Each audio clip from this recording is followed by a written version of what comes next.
Olá pessoal, aqui é a professora Grace Kelly. Hoje nós vamos estudar o verbo to be na forma afirmativa. Nós já vimos esse conteúdo em sala de aula, mas vamos dar uma revisada, ver quando usar, como usar e fazer um exercício, ok? Quando usar? Na língua inglesa, o verbo to be exerce mais de um papel. Além de ter o sentido de ser e estar em português, ele também tem a função de verbo auxiliar ou helping verb em outros tempos verbais, ou seja, ele acompanha o verbo principal da frase. Forma afirmativa. O verbo to be na forma afirmativa em inglês nos ajuda a formar frases explicativas, nos apresentarmos como estamos nos sentindo e também como somos, ou seja, esse verbo ele tem grande importância para qualquer tipo de conversa. Por isso que é o verbo mais estudado da língua inglesa, porque ele é o verbo mais usado. Nós vamos usar em conversa, em textos, se formos mandar um e-mail, nós iremos usar. Então, vamos lá. A estrutura gramatical para a frase afirmativa do verbo to be deve ser pronome, sujeito ou nome, mais o verbo to be, mais a sentença. Janice is a nice person. Janice is a nice person. Então, ó, a Janice é uma pessoa legal. Vamos lá. Primeiro temos o sujeito, o verbo to be is e o restante da frase a nice person. Então, sempre será dessa forma. Sujeito na frase afirmativa, sempre sujeito, verbo to be e o resto da frase. Ok? Então, vamos lá à tabela de conjugação. Então, nós temos os pronomes e o verbo.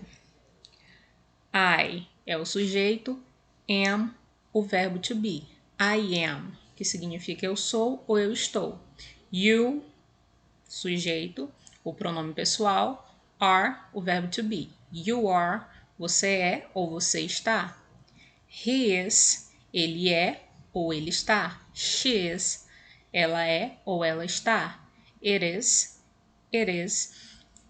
ele ou ela é ou está. Esse é o verbo neutro, pessoal, usado tanto para animais, como objetos, fenômenos da natureza. We are, nós somos ou nós estamos. You are, vocês são ou vocês estão. They are, eles são ou elas são. Eles são ou elas estão. Então, o they, ele é o pronome no plural para he, she, it, que significa eles ou elas, ok? Então, percebam, nós temos só 3 verbos, é simples. Nós temos 3 verbos. O am, ele só vai ser usado quando o sujeito for I. O is só vai ser usado para he, she, it. E o are para you, we, you, novamente, e they. Então, é simples, pessoal. Exemplos. We are at home. We are at home. Nós estamos em casa. Então, nós temos we, o sujeito, are, o verbo to be, at home, restante da sentença. You are lovely today. You are lovely today. Você está adorável hoje. Então, nós temos you, o sujeito, are, o verbo, lovely today, o restante da frase. It is a dog. It is a dog.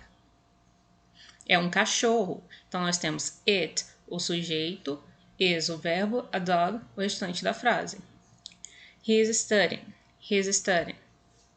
Ele está estudando. Então, nós temos he, o sujeito, is, o verbo to be, studying, o restante da frase.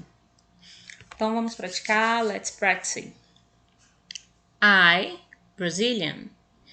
Aqui eu tenho que dizer eu sou brasileiro. Então, como é que eu vou colocar sou aqui? Nós temos 3 verbos apenas. Am, is e o are. Qual que eu vou usar se o sujeito é I? I am. Lembrando, toda vez que o sujeito for I, a primeira pessoa do singular, eu, o verbo to be vai ser am, ok? My parents, Americans. Então, nós temos aqui my parents. Ah, professora, mas não tá nenhum pronome pessoal aí. Tudo bem. My parents pode ser substituído. Meus pais pode ser substituído por eles. Então, como é que é eles em inglês? They, ó. Terceira pessoa do plural, they, eles ou elas. Então, they are Americans. Eles são americanos. My mother, a nurse. My mother, a nurse. Então, mesma coisa que o exemplo acima. My mother pode ser substituído por qual pronome? Minha mãe. Então, ela, né? Como é que é ela em inglês? She. She. Então, qual vai ser o verbo? She is a nurse. Lembrando que he, she, is, he. Aliás, he, she, it vai ter o verbo is, ok? Outro exemplo, I have today. Que foi o que eu falei lá no primeiro exemplo. Quando tiver o sujeito for I, qual é o verbo que nós vamos usar? Am. I am happy today. Eu estou feliz hoje. Bom, pessoal, por hoje é só. Acompanhe as instruções passadas pelo grupo de vocês sobre as atividades e nos vemos na próxima aula. See you next class!